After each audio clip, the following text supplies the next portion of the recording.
Hello दोस्तों, मेरा नाम है मोहम्मद साजिद और आपका स्वागत है A1 इंग्लिश कोचिंग में।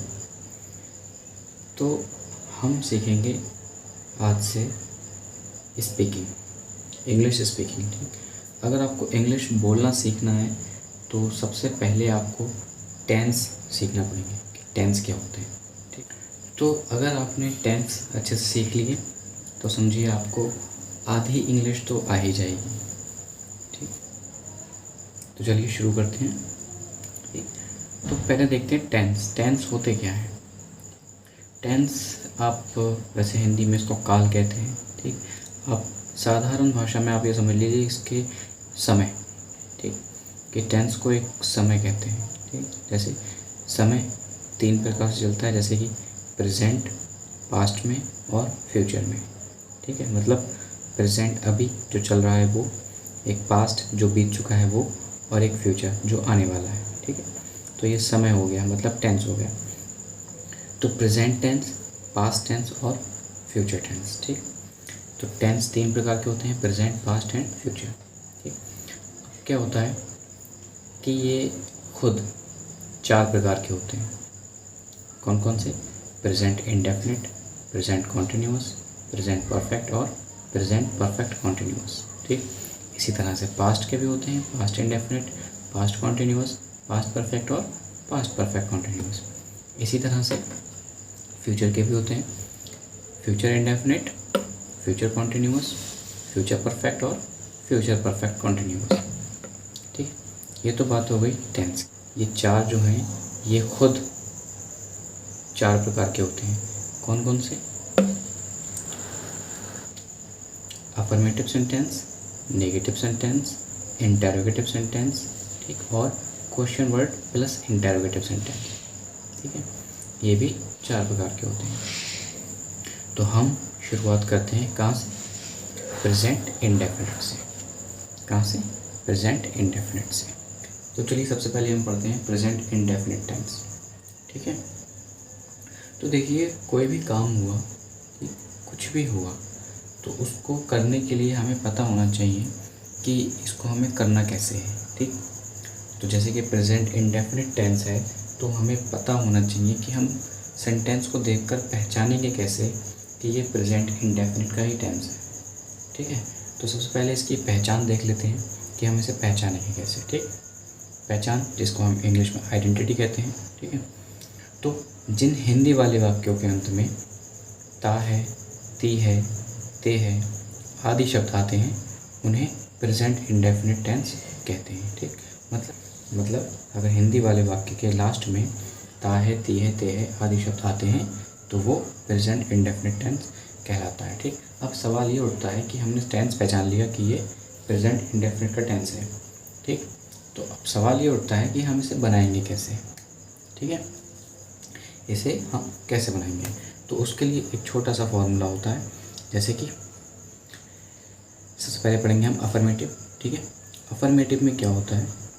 सबसे पहले आता है सब्जेक्ट, फिर आती है वर्ब की फर्स्ट फॉर्म, फिर आता है ऑब्जेक्ट और फिर अदर्स। ठीक, और इसका एक फार्मूला और होता है छोटा सा, क्या? सब्जेक्ट प्लस वर्ब की फर्स्ट फॉर्म प्लस एस या ई एस। ठीक, प्लस ऑब्जेक्ट प्लस अदर्स। ठीक, ये 2 फार्मूले हमने लिए हैं यहाँ पर। ठीक, इन दोनों फार्मूलों के ज़रिए प्रेजेंट इंडेफिनिट का जो टेंस होता है, सेंटेंस होता है, वो बना दिया जाता है। ठीक, तो जैसे कि हमें ये पता चल गया सब्जेक्ट, वर्ब की फर्स्ट फॉर्म, ऑब्जेक्ट, अदर्स। ठीक, अब हम ये देख लेते हैं कि सब्जेक्ट किसे कहते हैं, वर्ब किसे कहते हैं, ऑब्जेक्ट किसे कहते हैं और अदर्स किसे कहते हैं। ठीक है, तो देखिए हर सेंटेंस में जो भी आप बनाओगे उसमें ये चीज़ें होंगी ही होंगी। जैसे कि सब्जेक्ट होगा, वर्ब होगी, ऑब्जेक्ट होगा, अदर्स होगा।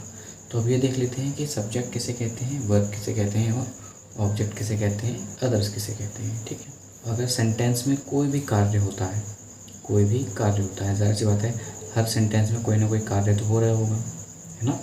जैसे कि मैं पढ़ा रहा हूँ, तुम खा रहे हो, वो सो रहा है, तो हर सेंटेंस में कुछ ना कुछ काम ज़रूर हो रहा होगा। तो सेंटेंस में जो काम हो रहा होता है वही वर्ब कहलाता है। ठीक, और वो काम जो भी इंसान या कोई वस्तु वो काम कर रहा होता है उसको सब्जेक्ट कहते हैं, ठीक। और जिस चीज़ पर काम हो रहा होता है उसको ऑब्जेक्ट कहते हैं, बस। अब इन 3 चीज़ों को निकालने के बाद जो बचता है उसको हम क्या कहते हैं, अदर्स। इन तीनों चीज़ों को निकालने के बाद जो पोर्शन बचता है, जो हिस्सा बचता है, उसको क्या कहते हैं हम, अदर्स, ठीक। जैसे कि अब देख लेते हैं इसका एग्जाम्पल। जैसे कि मान लो यह है, वह खाना खाता है। क्या है, वह खाना खाता है। तो इसमें सब्जेक्ट क्या है, सब्जेक्ट क्या होता है, सब्जेक्ट वो होता है जो उसमें काम कर रहा होता है। तो इसमें काम क्या हो रहा है, पहले देख लेते हैं। खाना खाने का काम हो रहा है, और खाना खा कौन रहा है, वह खा रहा है, ठीक। तो वह को इंग्लिश में कहते हैं ही, ठीक। वह को इंग्लिश में कहते हैं ही, ठीक।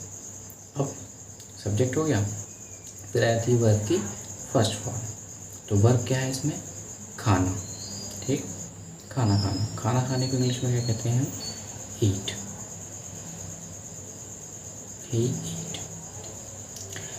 क्योंकि यहाँ पे सब्जेक्ट सिमिलर है इसलिए हमें इसमें एस जोड़ना पड़ेगा। जैसे कि यहाँ पे दिया है ना, एस या ईयर जोड़ना है यहाँ पर, तो इसलिए हमने एस इसमें जोड़ दिया, क्योंकि सब्जेक्ट यहाँ पर सिंगुलर है। सिंगुलर मतलब एक वचन, ठीक है। अब ही ईट्स, फिर हमें ऑब्जेक्ट लगाना है। तो ऑब्जेक्ट क्या होता है, ऑब्जेक्ट वो होता है जिस पर काम हो रहा होता है। तो खाने का काम हो रहा है, और क्या खा रहा है, खाना खा रहा है वो, ठीक है। तो ही ईट्स, फिर द फूड, ठीक। तो ये कोई ये वाली बात है। अब तो पहले तो हमने देखा सेंटेंस क्या है, खाता है, यहाँ पे आया ना ता है, ठीक। तो प्रेजेंट इंडेफिनिट की पहचान क्या है, यही है कि जिन वाक्यों के अंत में ता है, ती है, ते है आदि शब्द आते हैं वह क्या कहलाते हैं, प्रेजेंट इंडेफिनिट टेंस कहलाते हैं, ठीक है।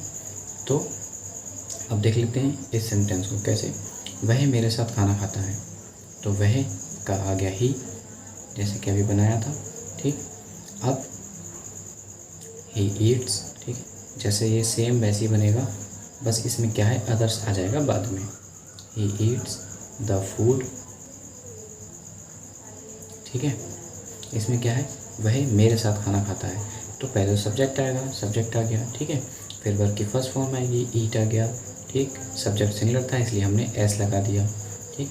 ऑब्जेक्ट आएगा, ऑब्जेक्ट क्या है, द फूड, ठीक है। फिर उसके बाद क्या बचा, अदर्स। ये आ गया, ये आ गया, ये आ गया, बचा क्या है, मेरे साथ। ये हो गया आपका अदर्स, ठीक है। तो मेरे साथ का क्या आ जाएगा, पहले आ जाएगी साथ की इंग्लिश, साथ की इंग्लिश आती है विद, ठीक। अब मेरे की इंग्लिश आ जाएगी मी, विद मी, ठीक है। तो ये तो बात हो गई यहाँ तक प्रेजेंट इंडेफिनिट टेंस की, ठीक है। अब हम कल इसके एग्जाम्पल पढ़ेंगे अच्छे से, ठीक है।